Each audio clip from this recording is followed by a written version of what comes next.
Welcome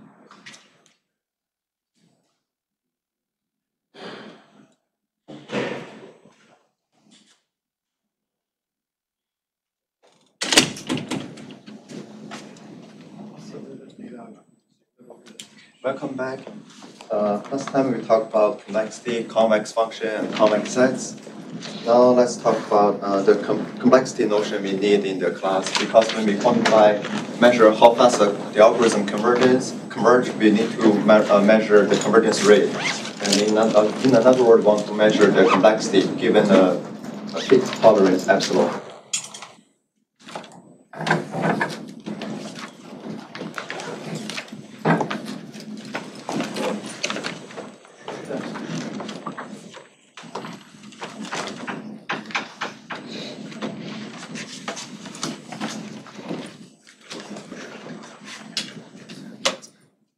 So we first need to talk about some notions.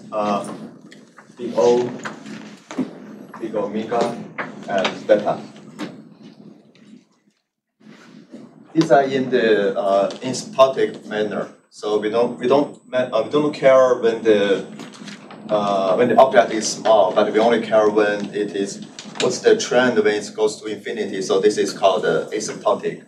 Just like something goes to infinity. So here are some definitions.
So we say f is big O of g of x. Both f and g, they are functions for scalars. If this is true, so this is true when f is big O of gx. If there exist two scalars, some constant m greater than 0 and some x0, just a real number, such that the absolute value of f is no more than m times g of x, or nx larger than or equal to x0. So this is the asymptotic notion. So when x is large enough, we want f to be bounded by some constant times g. So then we say f is on the order of g. For example, let's say when f is 0.1 x squared, and so say g is this much.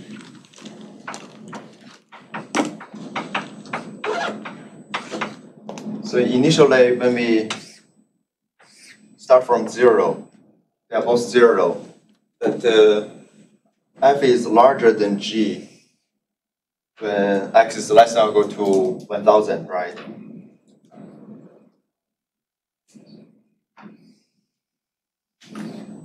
So this is your x0. When x is less than 1000 x0, then fx is smaller than gx.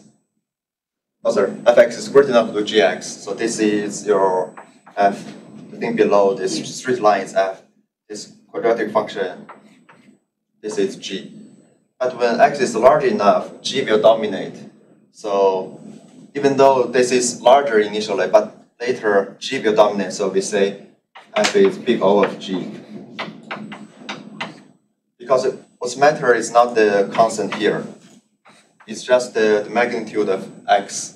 This is x squared, this is x, so we know when x is large enough, g will dominate. So f is big O of g.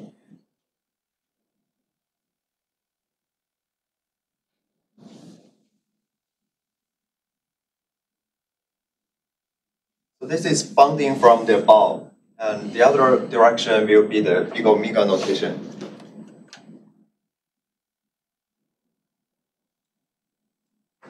So similarly, we say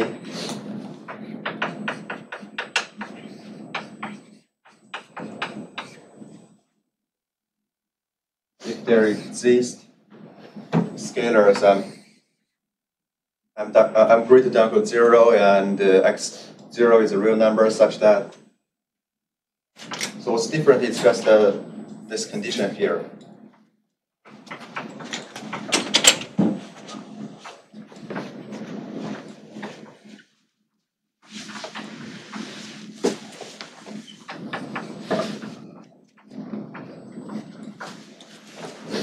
So when f is lower bounded by g times some constant, when x is large enough, we say f is big omega x. So in the example we gave before, you just need to exchange f and g, you have the big omega relation. So this is just about the order. We don't care the constant here. As we will study the complexities of many optimization algorithms, constant here usually do not matter. What we care is just the dependence on some parameters. Here x can be some parameter. I will give you some counterexample very soon. And so this is like from above, bounding from above. This is bounding from below. And theta is like when you have both directions. So we say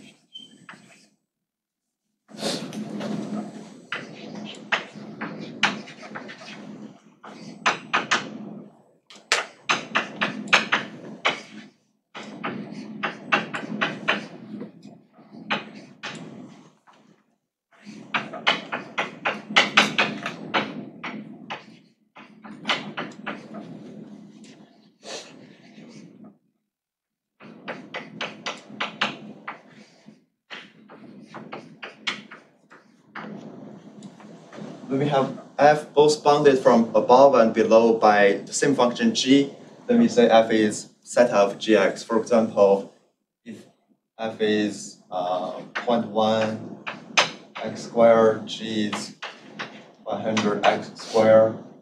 So you can always find a corresponding m and x0 so that both conditions are true, right? Because they're on the same order. You can just scale this m to make them the same. So just ignore, in this case, just ignore the constant. No matter how large this is, how small this is, it doesn't matter. What we care is just the order on x. They are just the second order. So f is theta of gx.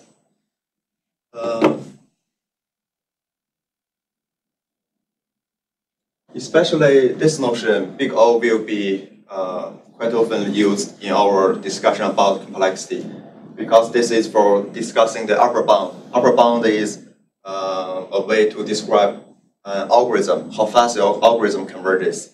And big omega, so this is used for upper bound.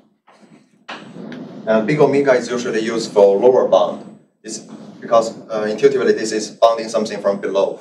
And this is usually to describe a class of problem, how difficult this class of problem is, and this gives us the lower bound.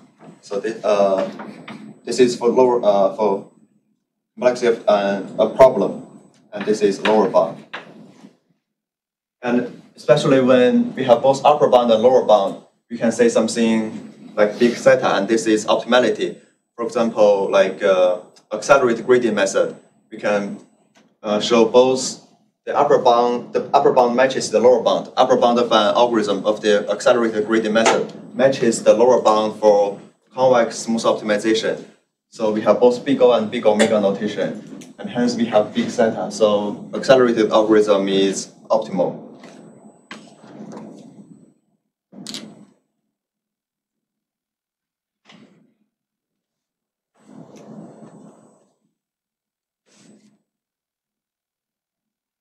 Okay, now we need to talk some new notion, convergence rate. So an algorithm, when we design and implement an algorithm, the algorithm has to converge. But convergence is not enough. We want to know how fast it converges. And this is a notion of convergence rate.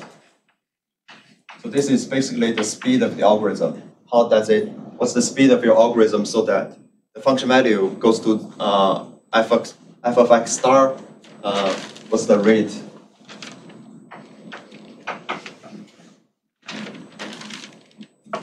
There are typically three types of convergence rates. The first one will be sublinear. And this is what we will see most often in this class.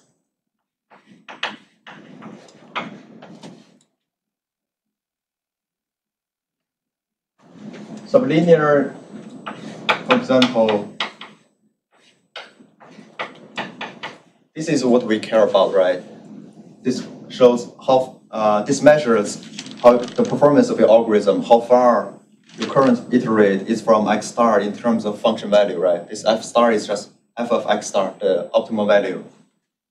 For example, if this is some c divided by square root of k, then I know how fast this goes to 0, right? This is on the order of 1 over square root of k. It's at this rate, 1 over square root of k. And also we can say this is big O 1 over square root of k. So here this k plays the role of x, and the constant c doesn't matter. Right? Just like the example we gave before, g can be 100x squared. So this c is like 100, it doesn't matter. And this x squared, you can change it to something like square root of x, and x is our k here. So we just ignore the constant and just keep the important part, the parameter. Here k is the number of iterates.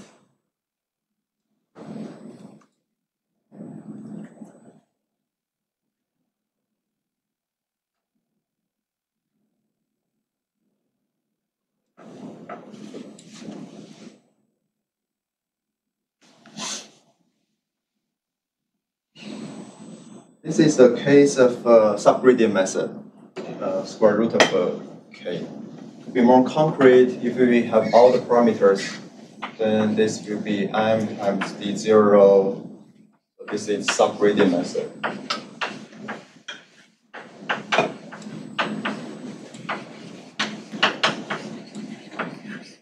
Subgradient method is for solving convex non-smooth optimization. And another example is gradient descent.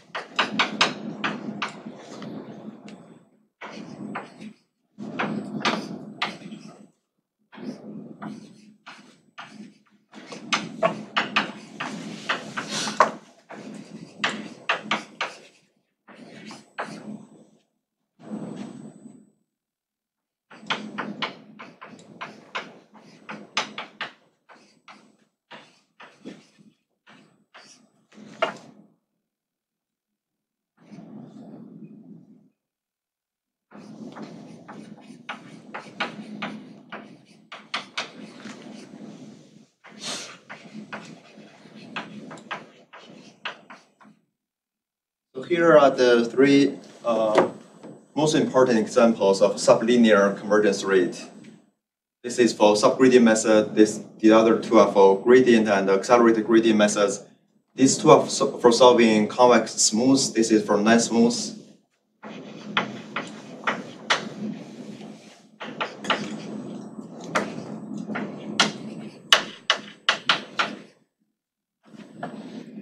You may notice the dependence on k is different here, right? Here it's 1 over square root of k, 1 over k, 1 over k squared, but they are all sublinear convergence rate. They are just some polynomial in terms of k. But it's not exponential. I will mention linear convergence rate later on. Linear will be exponential in k, that is super fast. But this is just a polynomial k, these are kind of slow. But this is still optimal. So here you can see as the dependence on k gets larger and larger from square root of k to k squared, the algorithm becomes faster, right? So here if I want to, so this is for convergence rate. And another way an equivalent way to say how fast my algorithm converges is to describe the complexity, like here the complexity. So when we talk about complexity, we need to fix the the tolerance. So how accurate you want your solution to be. Suppose I want this to be epsilon, no more than epsilon. Then I can calculate an estimate on k so that this inequality is true. And hence, my f of xk minus f of x star will be no more than epsilon, right? So this simply gives us the k should be greater than or equal to, right? This is my k. I need at least or at most this much. So basically, if this is a sufficient condition, right? If k is this much, it's always true. But this is just some estimate. It can happen earlier, right? So this gives an upper bound on the k so that this condition, this one less than or equal to epsilon is true. This is the complexity if you want to find an epsilon solution. Remember that when this is true, then we say xk is an epsilon solution. So this is the complexity to find an epsilon solution for subgradient method. Here, this m is some Lipschitz constant for the function f, and d0. So given an algorithm, you need to give me the initial point, right? The starting point is x0. So d0 is basically this distance. This is your d0. It's the distance from your initial point to your final optimal solution. So both m and d0 are some parameter hidden in my problem. So m is a property of function f. d0 is about your starting point and the function f, because x star is some information about f. So these are some information about the problem itself and your algorithm, because x0 is from your algorithm, and epsilon is some tolerance, the user specified tolerance. So this is the complexity, and hence we can express k in terms of big O notation. So in the big O notation, if we only care about epsilon, then both m and d0, they are just some constant, like the number 100 we had before. We can just ignore them. So in terms of epsilon, this is big O of 1 over epsilon square. So that's why we usually say subgradient method has a complexity of epsilon to the -2. This is where epsilon -2 comes from.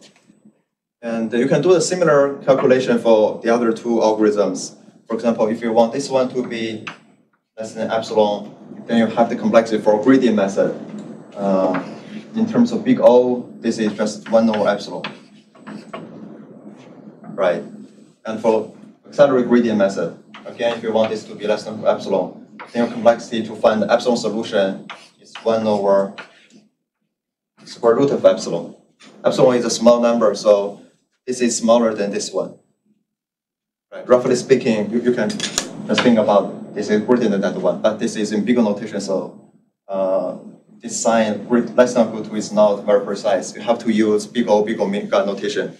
And when you use big O omega, you cannot say something like my k is smaller than big O. This is not precise. You have to say something is equal to big O. And also, when you use big omega, you also need to use big O.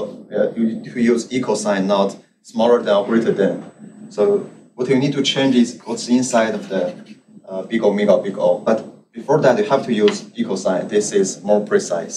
But intuitively, you can think about something like this is at most that one. But to be precise, it has to be equal to. Some people, even in the papers, they use less than or equal to, but that's not precise.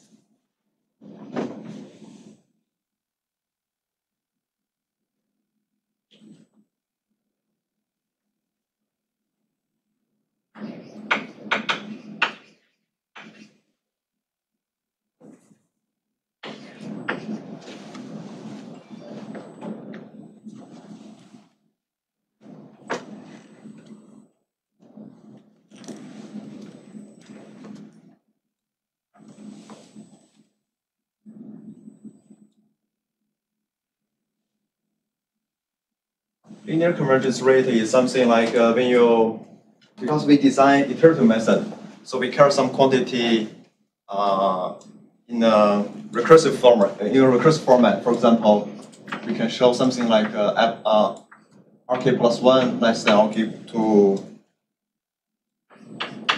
1 minus q rk. Rk is some quantity that we care about. For example, this can be x k plus 1 minus x star. This is xk minus x star. Right. This is for some algorithm, k plus 1. So with this, you can show that the distance from your current iterate to the optimal solution is q is something between 0 and 1. It's converging, right? Because this is a contraction factor. In one more step, you will be more closer to, much closer to your solution x star. So this kind of relation will be linear, will give you a linear convergence rate. Because if you do this one recursively, this holds for any k, right? K is your iterate, your iteration index. So if you do this multiple times, what you will get is like rk less than or equal to some constant c. C basically is r0, but we don't care about the initial distance here.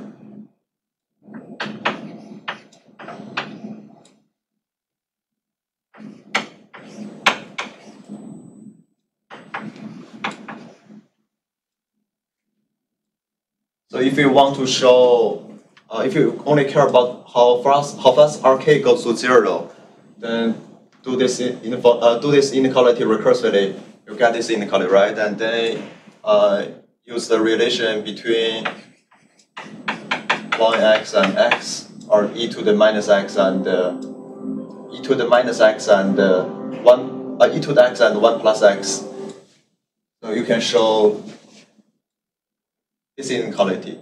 And so then if you want to find an epsilon solution, or when you just want rk to be no more than epsilon, this is again a fixed tolerance. Then you can show, then you can find the sufficient condition for k, right? Like here, we derived how large this k need to be so that we can find an epsilon solution. Here we can do a similar thing. The complexity will be, so k is on the order 1 over q ln c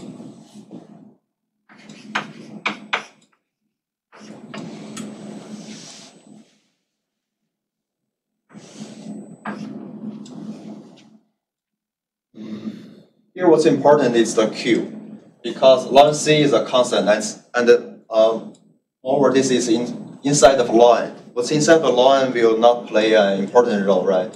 So this is not important. And also for epsilon, 1 over epsilon is important. For example, when epsilon is 10 to the minus 6, 1 over epsilon is 1 million. This is a quite big number, right? Like here, if epsilon is 10 to the minus 6, this is epsilon to the 12. This is quite large. But here, since 1 over epsilon is this much, then ln 1 over epsilon is something like 6, right? And hence this is just a constant. So what's more important is this number here, 1 over q, because q is something smaller than 1, but this could be very close to 0. This q could be, for example, q could be 10 to the minus 3, right? Then it means in one step, you just go a little bit more closer to your target solution x star, but not much, because here you only contract your contraction factor is just 0.999, right? So in one step you don't go fast. So because in one step you don't go much, so you have to pay more steps. This is a place where we show it goes more steps. 1 over q here is like 1,000. So this is a much larger number than this number, like 6, right? So this is a dominant term. And when this is whenever 1 over epsilon is inside of a ln, this is also not that important. What's more important is 1 over q here. Excuse me. Yes. Would you please explain the second line one more time? The inequality in the middle. This one here. This is 1 minus Q.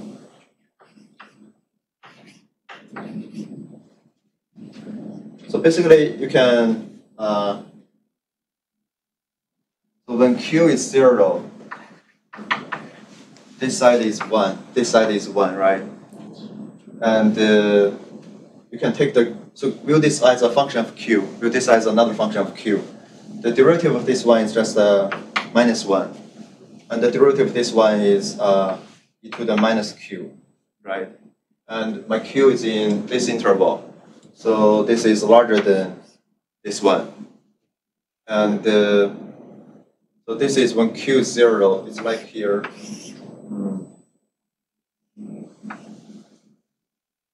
So they both begin from 1, right? They both begin from 1. And oh, sorry, there's minus sign. Even though there is a minus sign, because this number is smaller than 1, right? So this is greater than minus 1.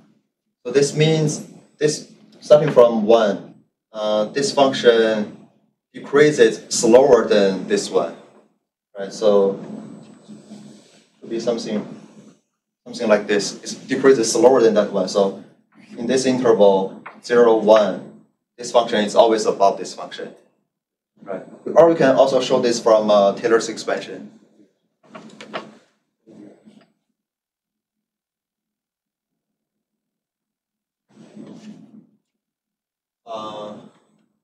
Okay, so when you have linear convergence rate, epsilon, epsilon here is not that important. What's more important is this contraction factor, is the Q.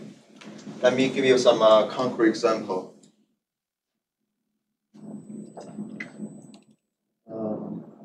I think about these two cases. So this is a case when the function f is just convex. Oh, by the way, I haven't defined smoothness. I will define it soon when we talk about gradient method. So here is when the function f is just convex and smooth. But the performance of these two algorithms can be improved if you have a better function. That's when the function f is strongly convex and smooth.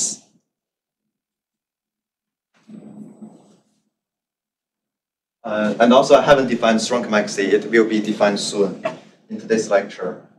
So when f is, oh, and by the way, this L, D0 here is the same notion as what we defined before from x0 to x star. And L here is the smoothness of f. So f here is L smooth. And when f is a better function, better condition function, when f is mu strongly convex.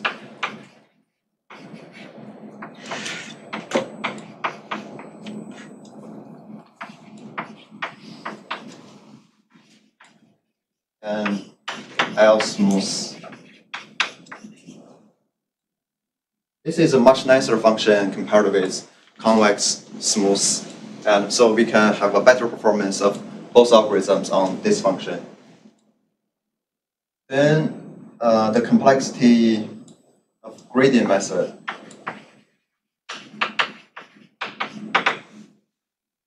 It's big O of L over mu. Log mu d0 square over epsilon. So this is again when you want to find an epsilon solution in terms of function value. So you just want to find x star such that the optimality gap is less than or equal to epsilon.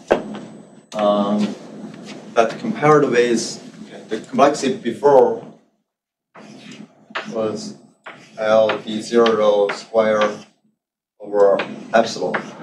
And here the complexity before was square root of L times d0 over square root of epsilon. Right? So in terms of epsilon, the dependence on epsilon, here is 1 over epsilon, right? We can ignore the constant. But here it's just a log of 1 over epsilon. So this is an improvement in terms of epsilon. Just like here, epsilon is inside of the log or ln. And but the reason why we don't care about the base of the log here. So sometimes we just write log and don't specify the constant, the base. That's because you can write ln as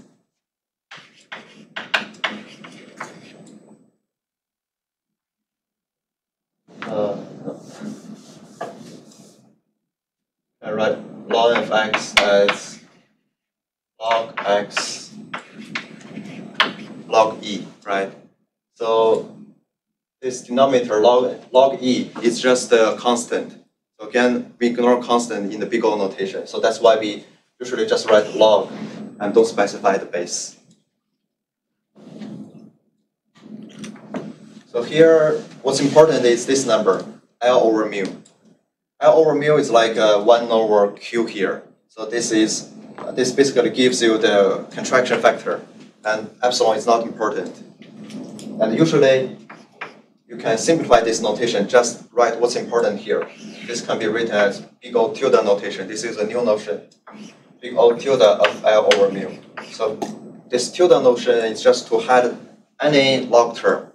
No matter you have a log or even log square of epsilon, 1 over epsilon, you can also hide this term. You can just ignore log square and just write big O tilde. Just keep what's important in the complexity. What's important here is L over mu. L is the smoothness number, smoothness parameter. Mu is the strong complexity parameter. And usually, L over mu is called kappa. This is a Greek letter, not K. This is kappa. Kappa is called condition number. So this describes how well conditioned your function f is. When this number is small, when kappa is small, so your complexity is small, right? Because this is just your complexity is just the big O tilde of kappa. So the smaller the kappa is, the better complexity is, right? So it goes to epsilon solution faster. When kappa is small, this is better. So the reason this ratio when kappa is small means that L compared with mu is small. For example, when your function f is just a quadratic function. This is just a scalar function, right? R is in x is in R.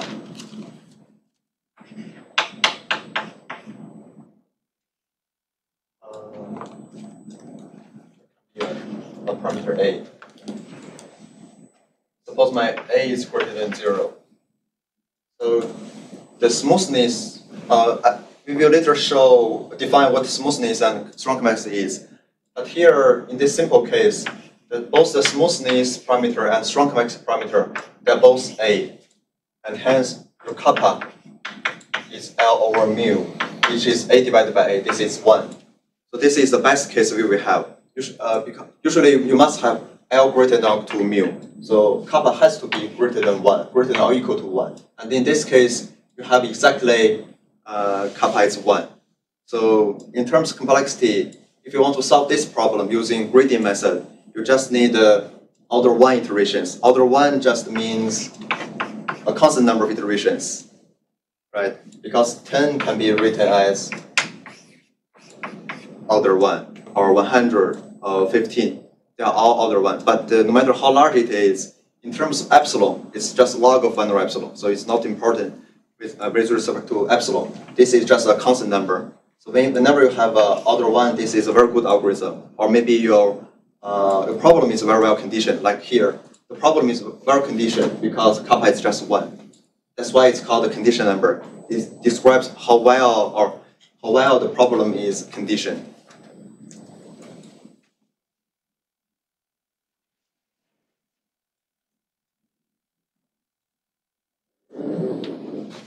So this is the complexity for gradient method.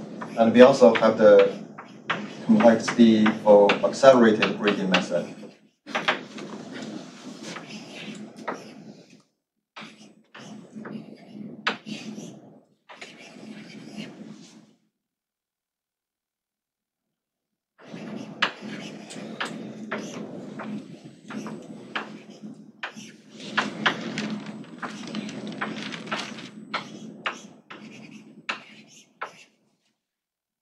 For accelerated gradient method, the log term will be the same. What's different is the dependence on the condition number.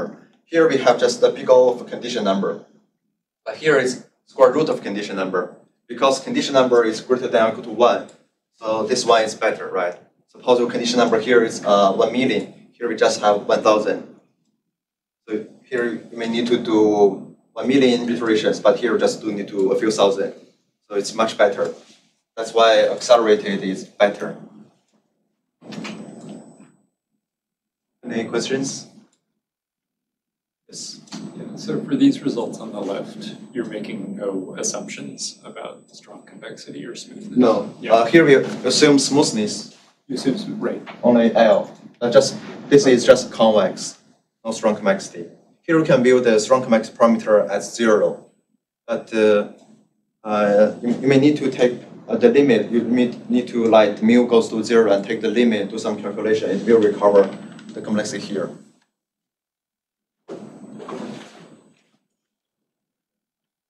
So are preconditioners usually used in methods like this before applying the method, or? So you're talking about something like in numerical analysis? Yeah. Preconditioning? Oh, I guess, yeah, if you're just evaluating a function that's not well defined, never mind, sorry, that was a stupid question. Sorry. No worries. Yeah, but here we don't do preconditioning, but in conjugate gradient method, Yeah, that's usually we that's need where to I've do heard of it. preconditioning. Yeah. Okay. Yeah, kappa is very important there as well, Yeah. in conjugate gradient.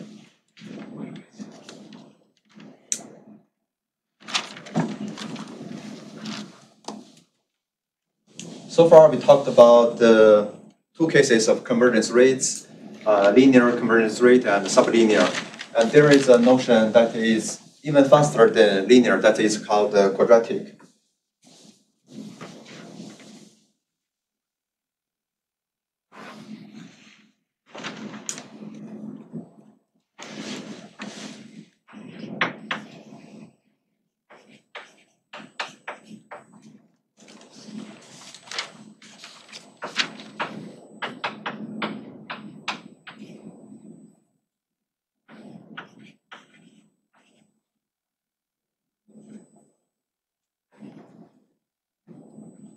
Quadratic is even faster than linear. In linear, we have a contraction from RK to RK plus 1. But here, this is even faster. So here, instead of you having RK, you have RK square. And for example, when RK is small enough, so if RK is small enough such that C times RK is less than or equal to 1/2. This implies that RK plus 1 is less than or equal to 1/2 RK. Right. So when C times RK is small enough, it recovers the linear convergence rate from this quadratic convergence rate. But the condition here is this is small, and this usually means a local condition. We are already starting from a very good starting point. It means you are close to your x star, close to the optimal solution. Because RK here usually means xk minus x star. This usually means the starting point is very good. It's close to the optimal solution. So this means locally, when you are close in the neighborhood of the optimal solution, you can show the quadratic convergence. So locally it converges very fast, but globally it may not be the case. And the quadratic convergence is usually for Newton's method or some other variant of Newton's method. Less than. Oh, because here is CRK times RK, right? And this is, I'm assuming this is no more than 1/2.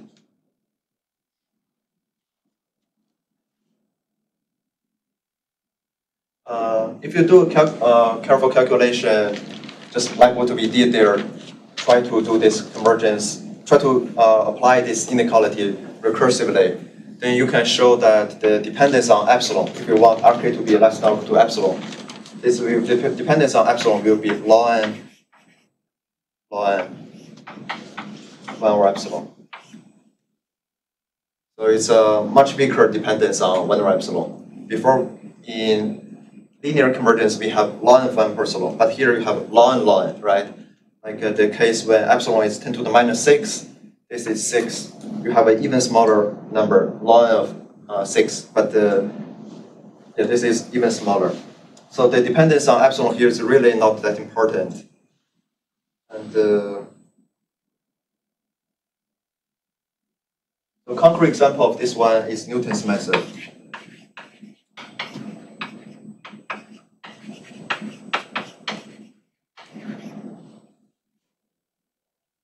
In Newton's method, if you start from a solution close to the optimal solution x star, suppose your starting point x0 minus x star smaller than some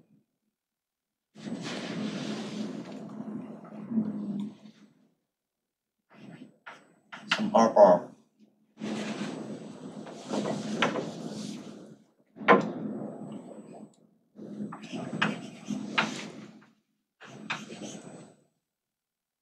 These are some constants that are not that important. Let's just assume x star is not far away from x0 is not far away from x star.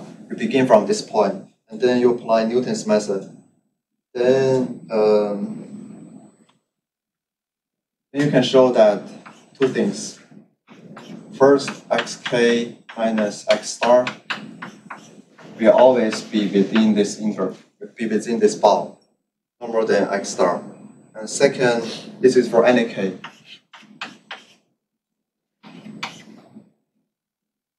And second, the Newton's method converges in this manner quadratically.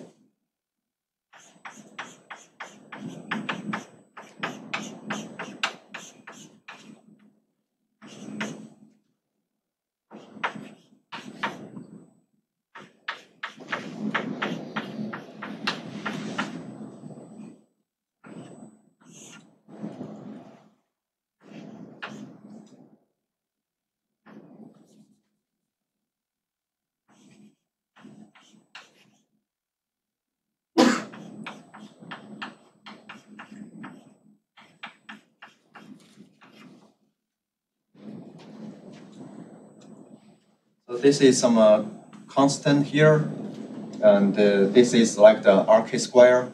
So everything here can be viewed as so this ratio can be viewed as this number C here, and this is your RK square, this is your RK. So Newton's method has quadratic convergence. The proof of this one will be a problem in the homework one, but we are not going to cover Newton's method. Probably later in the class when we talk about second-order method, but it's not in the beginning of the class. We will first focus on these three methods: gradient method, subgradient method, and also accelerated gradient method.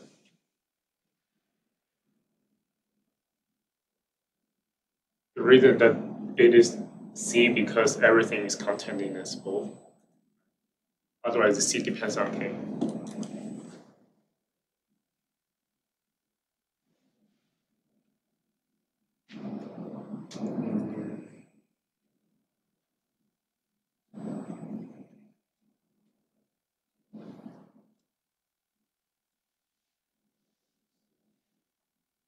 Because this is upper bounded by R. Yeah. Yeah, so you can, this is not dependent on K. But this is a more precise, more tighter result. Yeah. Yes. In the first inequality with R bar above number 1, that's mu on the top and M. Yeah, mu on top. Okay. This is mu, this is M, mu, M. Okay.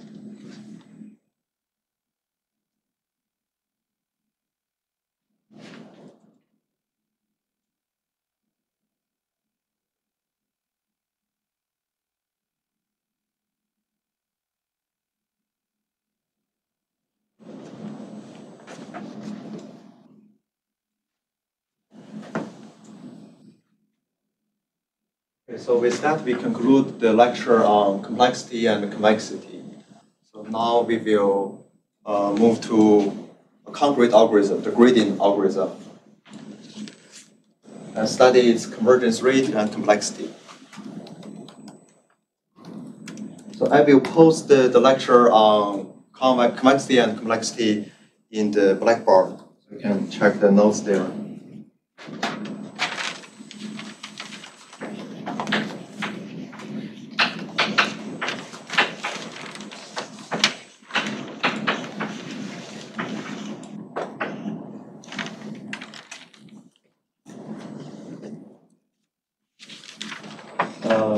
Before we talk about the method, let's first introduce some notion, the smoothness. As we discussed before, we need this condition F to be L smooth. So let's define what smooth means.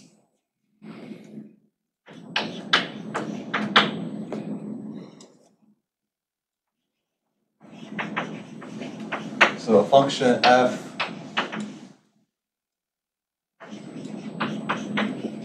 is called L smooth.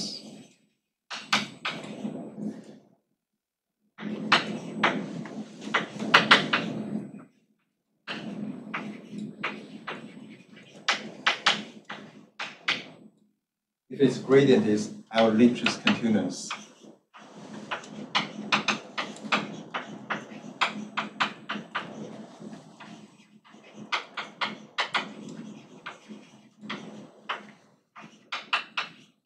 Mathematically, we can written as so this is L smooth on Rn, and this condition is also on Rn. So the gradient is L Lipschitz continuous on Rn.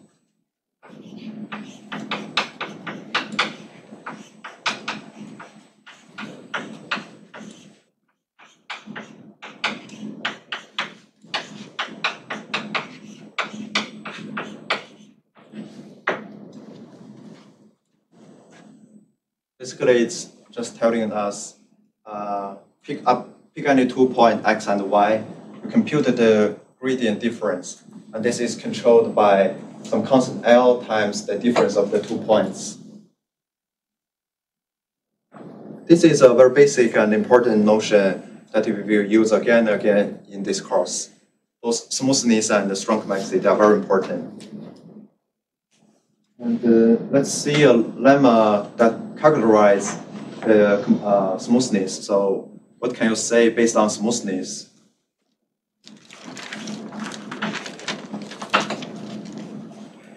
Excuse me. Based on this formula, how did we calculated the L in that quadratic function? The L is A there. Oh, yes. This I want to find the yeah. relationship between this inequality and It's an easy calculation. Just compute the gradient. Gradient there is the derivative, right? yes. It's just AX plus B minus AX minus B.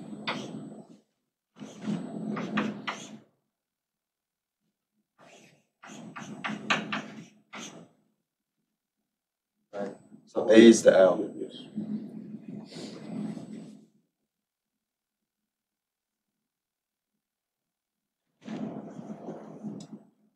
So the lemma is saying that if F is L smooth,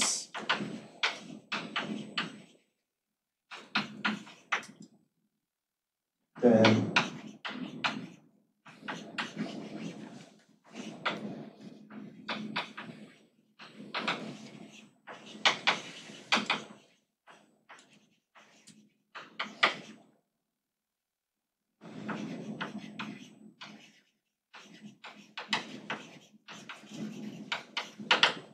the following statements are equivalent.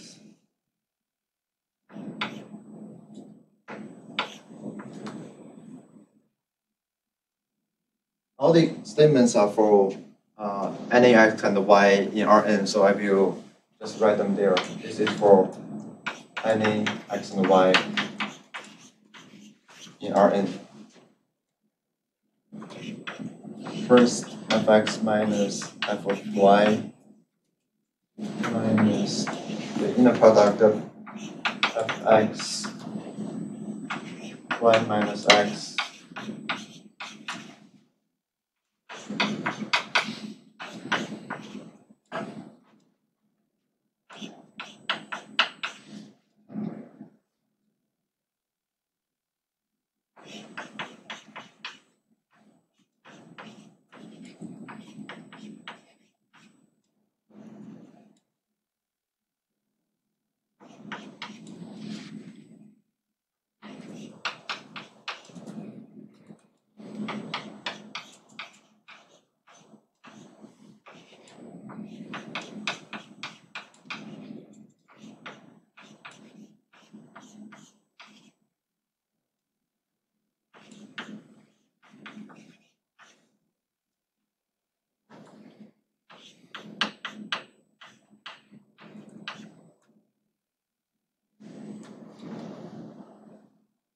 If I write here, can everyone see this line below?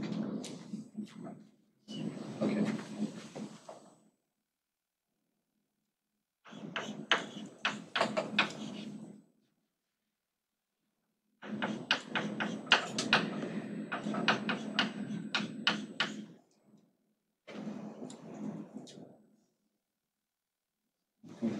Let me. Can I erase this part, the definition? Oh, maybe let's keep the definition there. Let me put it here. We need two more statements.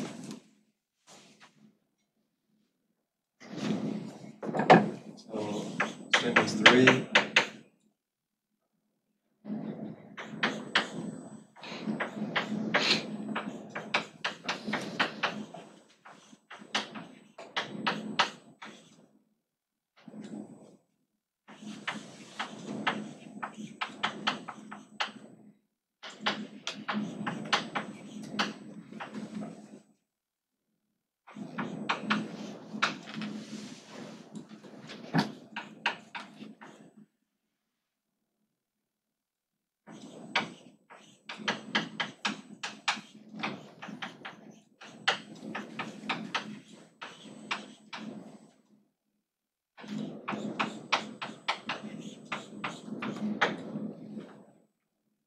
So the lemma is saying that if f is L smooth, then including this statement together with all the other 4, all of them, the 5 statements, they are all equivalent.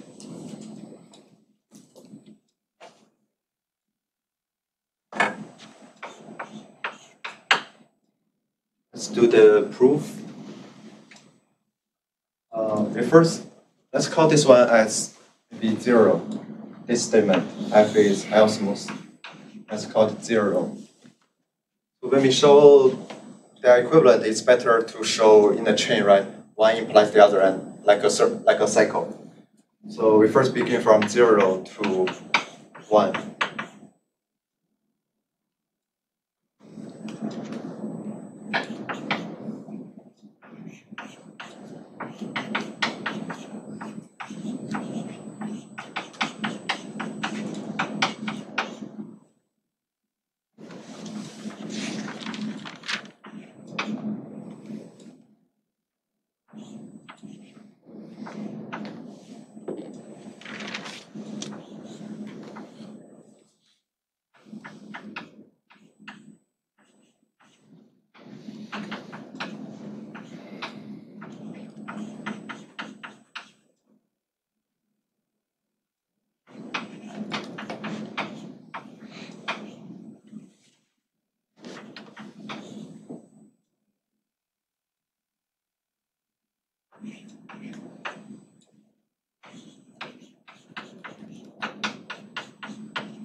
This expression is nothing but the left-hand side here, right? So the first line is by noting that, so here, this term, minus f of x, y minus x, this inner product, is the same as here, right? Here we have minus gradient f of x, y minus x in the product, and the integral is with respect to tau. So here it has nothing in tau, so the integral is itself, right? Because it's from 0, 1, it's just this 1 times 1. So this part is the same as here. And we just need to notice f of y minus f of x is integral of inner product this one and this one with respect to tau. So the condition is f y minus fx. Yes, yeah, it should be switched. Sorry.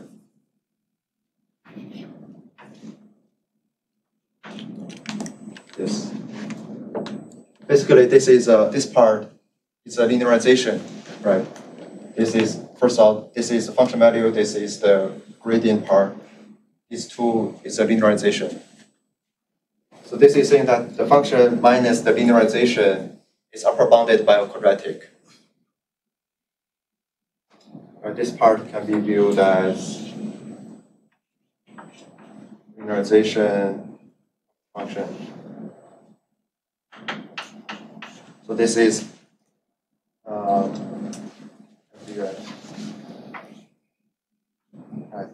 whole thing in the parentheses is the linearization. This is the function f, and I choose a point x, and I take my linearization at this point. And then I evaluate the function at another point, y. This is a linearization function. I evaluate the function at the point y. So this gives me the function value. And f evaluated y is here. So this quantity is just this discrepancy, right? From the linearization to the function value. And we show that this is upper bounded by this quadratic. Basically, it's saying that the curvature of the function is bounded by L. Since the curvature is bounded by L, so the distance here, this difference is bounded by a quadratic. This is the geometric integration.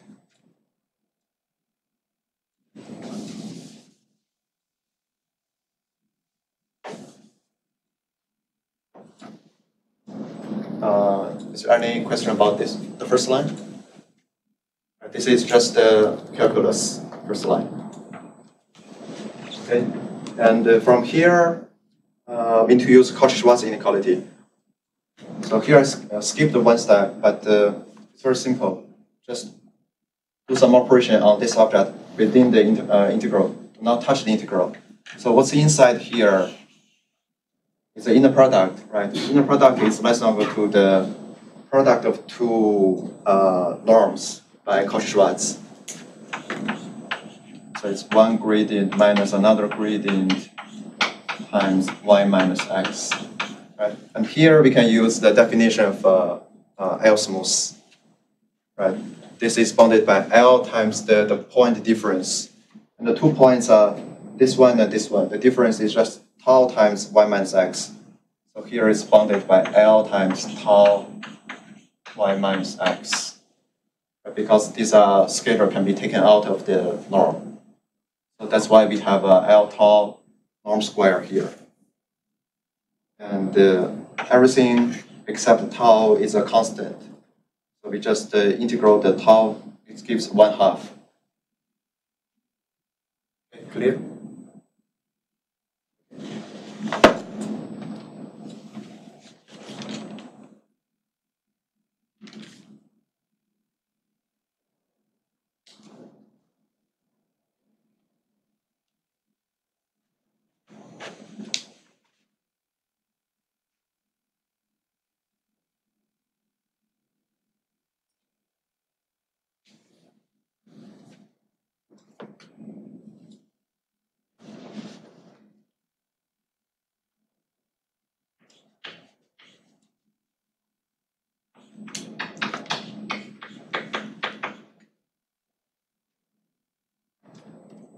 One to two is the most difficult part. So we need to consider a different function 5y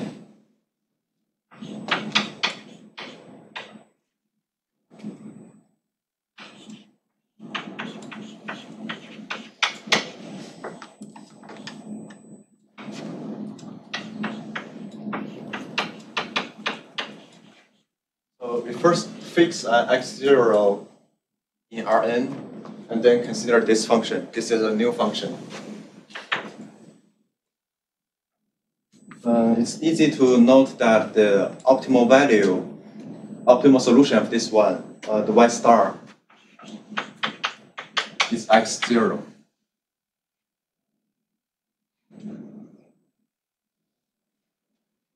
Does anyone know why it's x0? And use the convex. Oh, first of all, here we also assume the function f is convex. We also assume f is convex. Using convexity, we have. So this is the second definition for convex function, where we use gradient information. F of y is greater than or equal to fx0 plus y minus x0. right? And if you rearrange the terms, here we have fy minus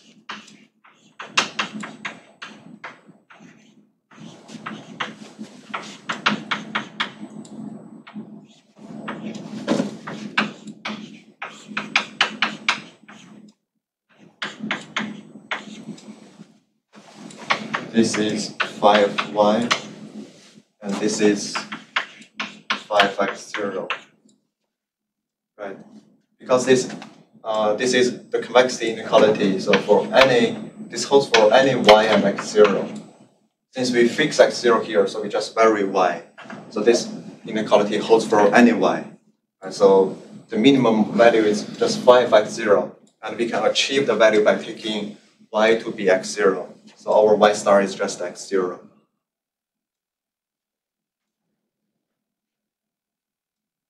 Okay, with that, let's see the other way to express y star.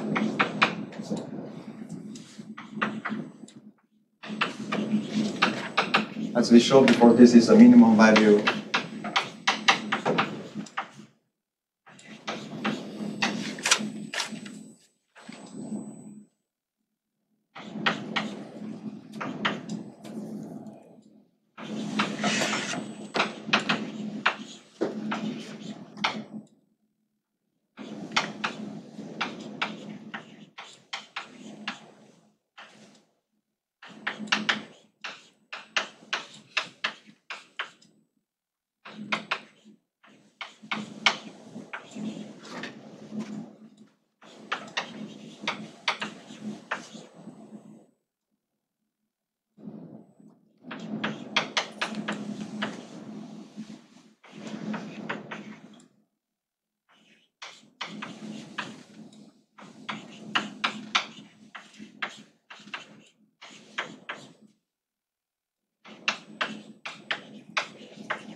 First line is clear, right? It's just what we show here. The second line, we are using condition, the statement 1 here. So we just put these two terms on the right and exchange x and y. We have the second line. And here we use another fact.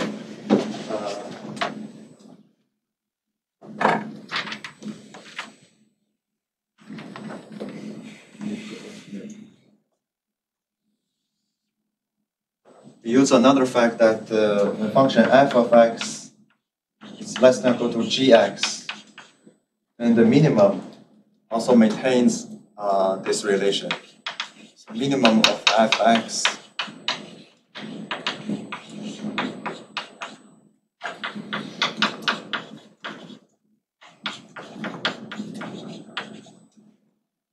and here the f function is phi. The g function is this one in terms of x, because f is less than or equal to g by statement 1. Hence, using that fact, the minimum is also it also maintains this relation. The reason why this is true can be easily seen here. This is my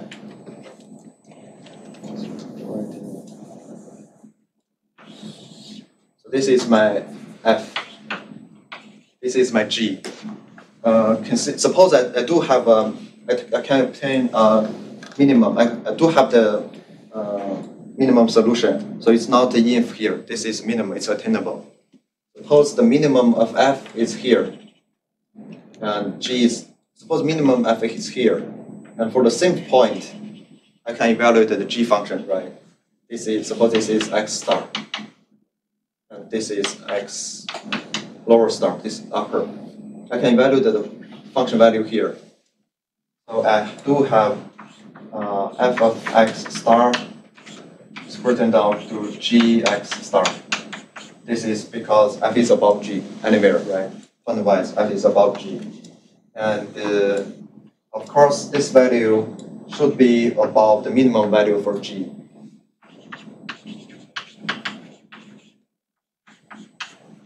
And by definition, this X star is the minimum for F. As we have this inequality. Minimum of F is greater than minimum of G.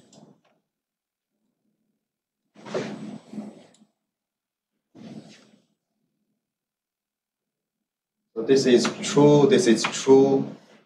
And for this one, we need to do a similar argument as here.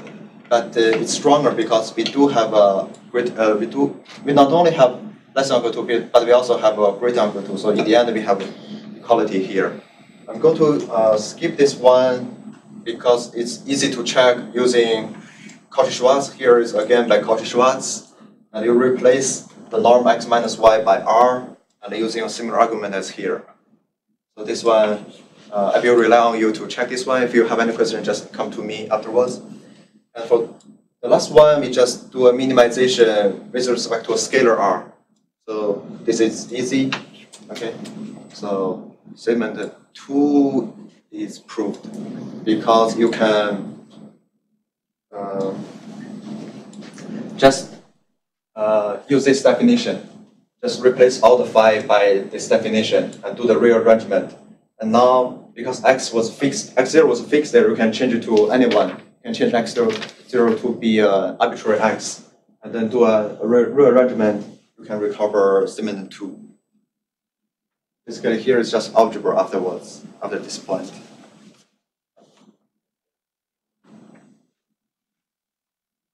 Let's see the next one from 2 to 3.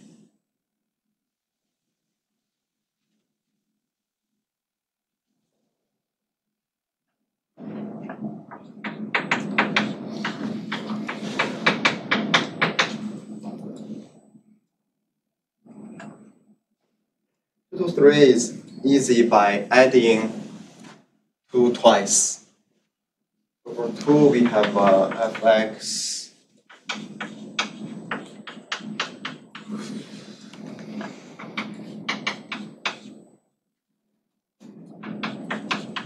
I'm just copying 2 here.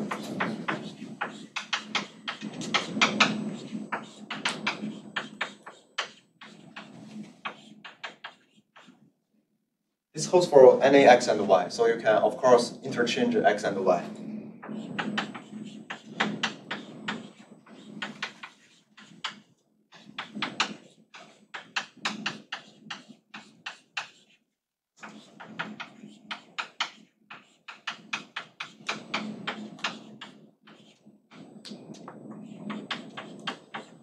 And now we can add them up. Adding up, you can cancel many terms. Right, and putting them together, you will have a fx minus gradient f of y, y minus x. Right, and these two can be summed up to be 1 over L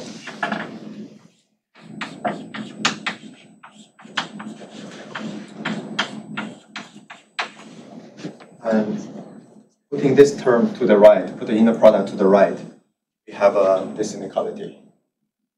Right, this is just the algebra. And now let's see how to show 3 to 0. So we will do 4 later. Let's do, so the cycle is from 0 to 1, 1 to 3, 3 to 0. So then that 0, 1, 2, 3, they are all equivalent, right? They're in a group. 3 to 0. 3 to 0 is easy. So here you can again use Cauchy-Schwarz.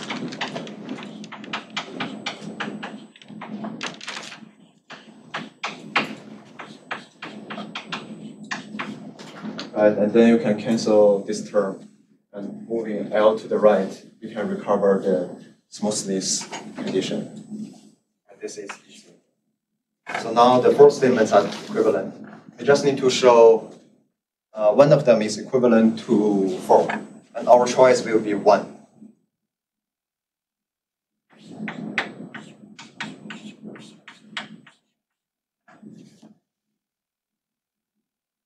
from 1 to 4, we will do a similar argument as this one. So this is 1, and you can also interchange as x and y, and then sum them up. The function values will cancel out. You will only have inner product terms and the quadratic term. So they will be exactly this one. Exactly this inequality. So just follow 2 to 3.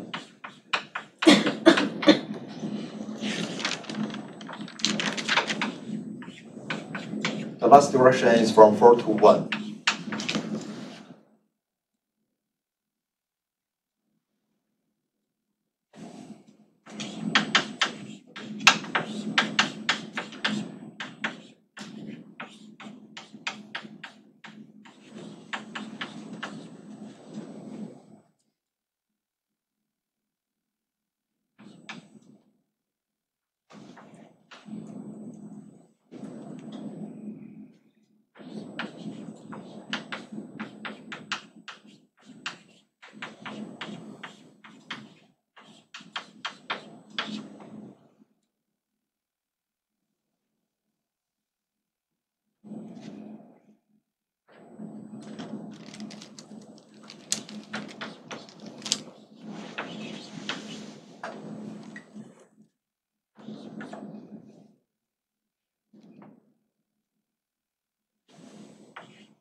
This proof is pretty much like the proof we had for 1, because both the first proof we had before that I erased here was from 0 to 1. This is from 4 to 1. When you have something like 1, you always need to do an integral. So this is a similar argument.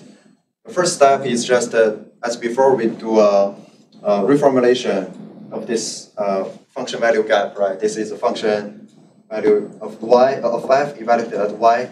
This is a function value of the linearization evaluated at y, and this is a difference. We always express this difference using the integral here. And here we do not, before when we prove from 0 to 1, we use the Lipschitz continuity. But here we use directly from 4. From 4, you have this quadratic term. And that's why we have another quadratic term here.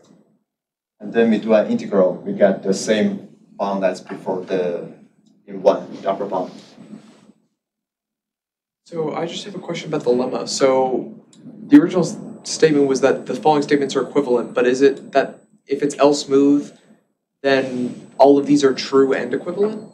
Yes. Oh, okay. Yes. I was saying, yeah. Actually, the equivalence should also include the 0. Okay. Yeah, sorry. This is not the correct way to say, yeah. The correct way is to say the following 5 statements are equivalent. Okay. Yeah, sorry. Should have 0. I should put 0 here. Yeah. All the 5 are equivalent. Not 0 implies others, but all of them are equivalent. So again, the logic here in the proof is,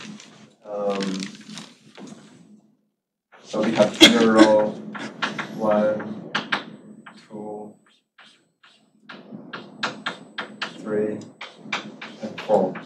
So we show 0 implies 1, 1 implies 2, 2 implies 3, 3 go back to 0. And also 1 implies 4, 4 implies 1, so all of them are equivalent. So this statement should be revised, it's not correct. I think we are exactly on time, so next time we will talk about the greedy method and show the convergence rate and complexity when the function is convex and smooth.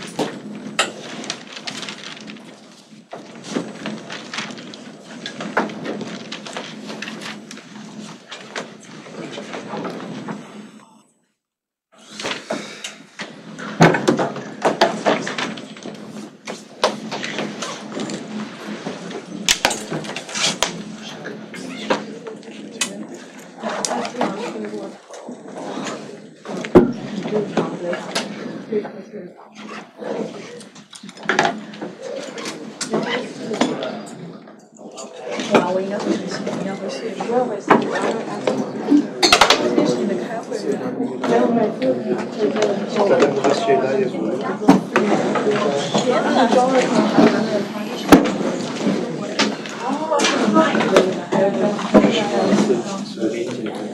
现在没有那个。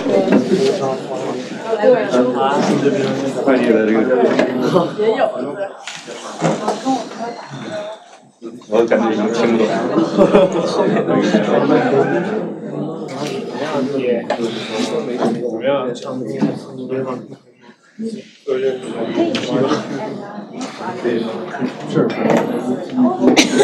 上次也有一点快，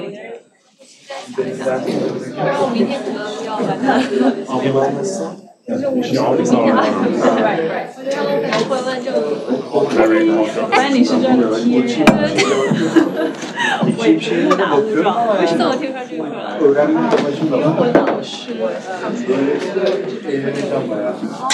因为我老师加到这个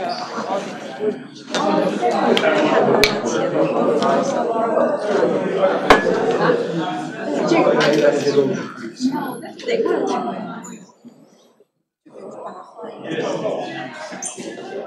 这都是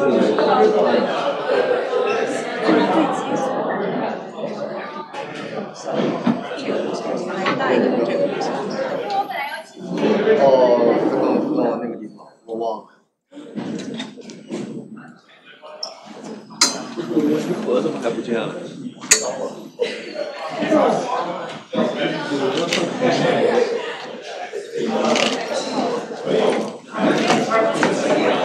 我的平常事情的太快了。